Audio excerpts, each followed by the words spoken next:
Wybou, and today I'm going to talk about a book that I've recently read by Wes Hall, best known as one of the dragons on the Dragon's Den in Canada. His book is titled No Bootstraps When You're Barefoot.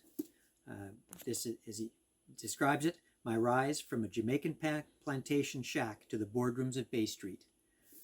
Wes grew up in extreme poverty in Jamaica, and also, his early life, he was brought up very early life after his mother left when he was an infant. He was brought up by his grandmother for a number of years. At 11 years old, his mother came back to take him, and at that point in his life, for a couple of years, it was pretty horrific.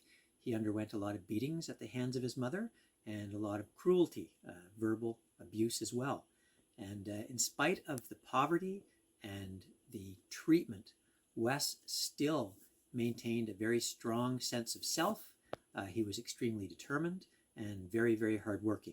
At the age of 15, he was fortunate enough to have his father bring him to Toronto, where his father had long ago emigrated.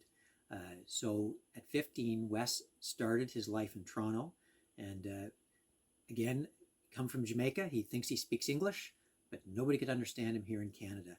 So again, another challenge. He worked very hard to overcome that.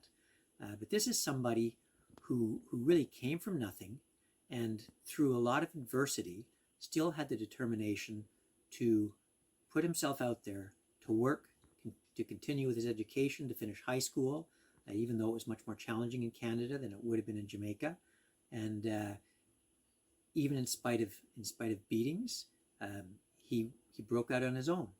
As a child in Jamaica, he left his mother's house at 13 because of the beatings he was receiving there.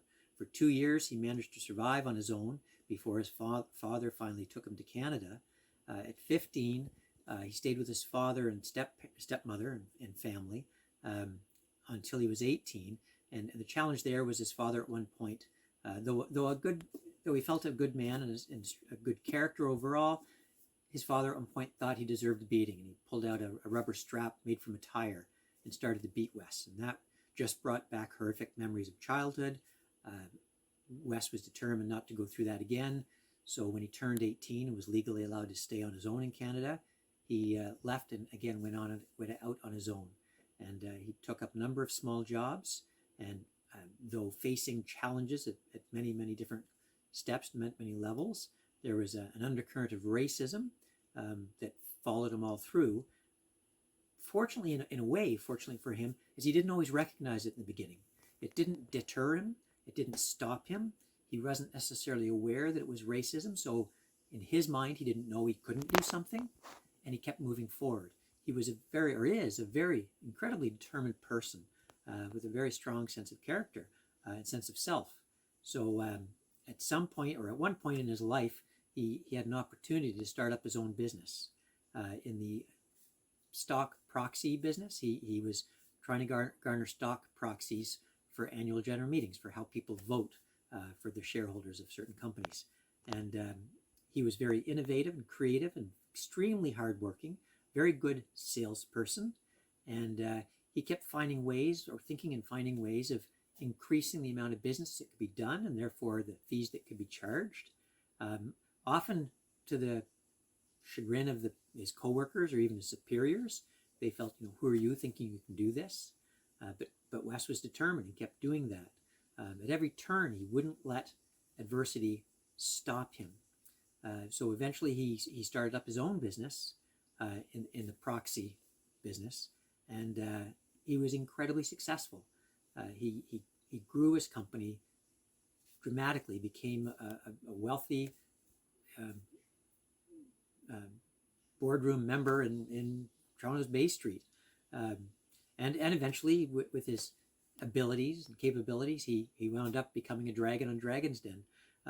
Through all that, Wes found somebody that he loved and married and had a family of his own. And though he had a lot of challenges growing up himself, he was determined not to repeat the type of life that he had. And when he started becoming more and more aware of the racism and what it had caused, it came to a point, actually, it was some of the murders that had taken place in the United States, black people at the hands of police. And that really strongly affected Wes.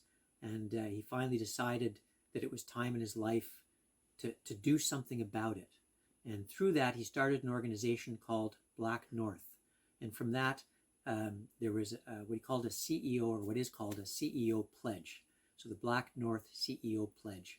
And it's a set of 10 provisions that CEOs and corporations in Canada sign a contract to adhere to help move the lives of black people forward, to help recognize that there is systemic racism and how that can hold people back. Early on in Wes's life, Wes, when he started one of his first jobs in a mailroom, he went in wearing a suit, and he always decided that he would. And this is kind of a bit of a cliche in the sense that it's been said many times, but don't dress for the job you've got, dress for the job you want. And Wes sort of took that to heart, or maybe of his own accord, and he did that. And it did help advance him. And he kept moving the bar for himself forward, working really, really, really hard. At one point, when he had his own company at a very busy time of year, he had half his staff quit. And, he didn't take it personally. He realized that though he would work as hard as he did, he couldn't necessarily expect everybody around him to undertake what he did, to do what he did. And so he started realizing that he had to change the way he operated and how to build a company. And again, he moved forward and he was successful. So throughout all the adversity, the racism that he continually tended to face, he was not deterred, he was not stopped. He kept striving to make life better for himself, for his family, and for the people that he worked with. He has a strong sense of responsibility, and a very strong mentor for him in his very early years in Jamaica was his grandmother. And the influence that his grandmother had helped move him forward for the rest of his life. At one point, he finally wanted to bring his grandmother with him to Canada, but unfortunately, she wound up dying just before he could bring her to Canada.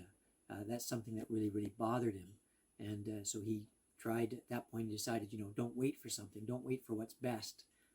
Do it now. Do everything you can in your power to make things better for people now. Don't wait. So Wes has become very active, or still is very active in the business community, but is very active through his work with Black North and trying to garner other CEOs and other influential people in Canada to recognize the challenges that people face from systemic racism.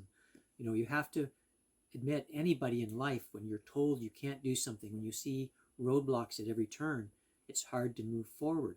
And Wes will be the first to say that, what he's telling in his story is not necessarily a roadmap how to succeed. The one theme I would say that is there is that you have to overcome, and you can't let things stop you. But he, fortunately, didn't always recognize those roadblocks and therefore didn't take it to heart. He kept moving forward. And if there's a lesson to be learned, it's no matter what you face, you've still got to work your hardest, try your best, and don't let the world put you down. That said, he will be the first to admit that not everybody could do this. There's still a degree of luck that you might have to get through this. But between a little bit of luck and a lot of determination and a lot of hard work, people can succeed.